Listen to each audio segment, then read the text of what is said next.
Hi all. ഇന്നത്തെ നമ്മുടെ special മീൻകറിയുടെയൊക്കെ കൂടെ കഴിക്കാൻ പറ്റിയ അടിപൊളി ചക്കപ്പുഴുക്കാണ് കേട്ടോ. അപ്പോൾ എല്ലാവരും വീട്ടിലൊക്കെ വെറുതെ ഇരിക്കുകയല്ലേ, അപ്പോൾ ട്രൈ ചെയ്താക്കാൻ പറ്റുന്ന ഒരു റെസിപ്പിയാണ്. അപ്പോൾ നമുക്ക് വീഡിയോയിലേക്ക് കിടക്കാം. ആദ്യം തന്നെ ചക്ക ചവിണിയൊക്കെ കളഞ്ഞ് നടുക്ക് മുറിച്ച് കുരുവൊക്കെ മാറ്റി ചെറുതായിട്ട് അരിഞ്ഞെടുക്കുക. അതാണ് ആദ്യത്തെ പരിപാടി. ചിലപ്പോൾ ഞങ്ങൾ നീളത്തിലരിയും, ചിലപ്പോൾ വട്ടത്തിലരിയും. അരിയണയിലൊന്നും കാര്യമില്ല, കാരണം നന്നായിട്ട് കുഴച്ചെടുക്കുക ചെയ്യുന്നത്, നന്നായിട്ട് വേവിച്ചിട്ട് കുഴച്ചെടുക്കും. അപ്പോൾ ഏത് ചക്കയാണെങ്കിലും കുഴപ്പമില്ല. കൂഴച്ചക്ക സാധാരണ പുഴുക്ക് വയ്ക്കാറില്ല കേട്ടോ, ഇവിടെ വരിക്കച്ചക്കയാണ് ചെയ്യാറുള്ളത്.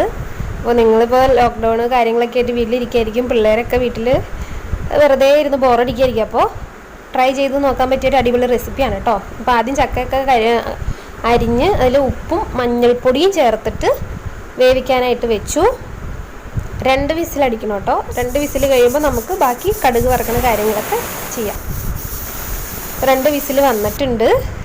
ഞാൻ ജസ്റ്റ് ഒന്ന് ഇളക്കി കൊടുത്തിട്ടുണ്ട് കേട്ടോ. അപ്പോൾ നന്നായിട്ട് ഉടഞ്ഞ് വന്നിട്ടുണ്ട്. ഇവിടെ നന്നായിട്ട് ഉടയണതാണ് ഇവിടെ ഉള്ളവർക്ക് ഇഷ്ടം. അപ്പോൾ ഇത് കടുക് വറക്കാനായിട്ട് ചെറിയ ഉള്ളി ചതച്ചതുണ്ട്, വെളുത്തുള്ളി ചതച്ചതുണ്ട്, ചുമന്ന മുളക് ചതച്ചതുണ്ട്, പിന്നെ കറിവേപ്പില. ചട്ടി അടപ്പത്ത് വെച്ചു, വെളിച്ചെണ്ണ ഒഴിച്ച് ചൂടാക്കി കടുക് അത്യാവശ്യം നല്ലോണം കടുക് ചേർത്ത് കൊടുക്കണം കേട്ടോ, എന്നാലാണ് അതിൻ്റെ ടേസ്റ്റ് കിട്ടുള്ളൂ. ചതച്ച ചെറിയ ഉള്ളി ചേർത്ത് കൊടുക്കാം.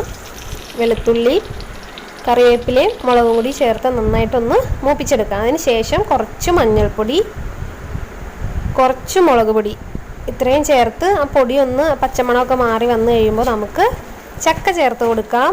എന്നിട്ട് നന്നായിട്ടൊന്ന് ചൂടായി വരുമ്പോൾ തീ ഓഫ് ചെയ്യുക, എന്നിട്ട് അടച്ച് വയ്ക്കാം. അപ്പോഴേക്കും നമ്മളുടെ ചക്കപ്പുഴുക്ക് റെഡി ആയിട്ടുണ്ട്. നിങ്ങൾ ഇങ്ങനെ തന്നെയാണോ വയ്ക്കണേന്ന് എനിക്കറിയില്ല.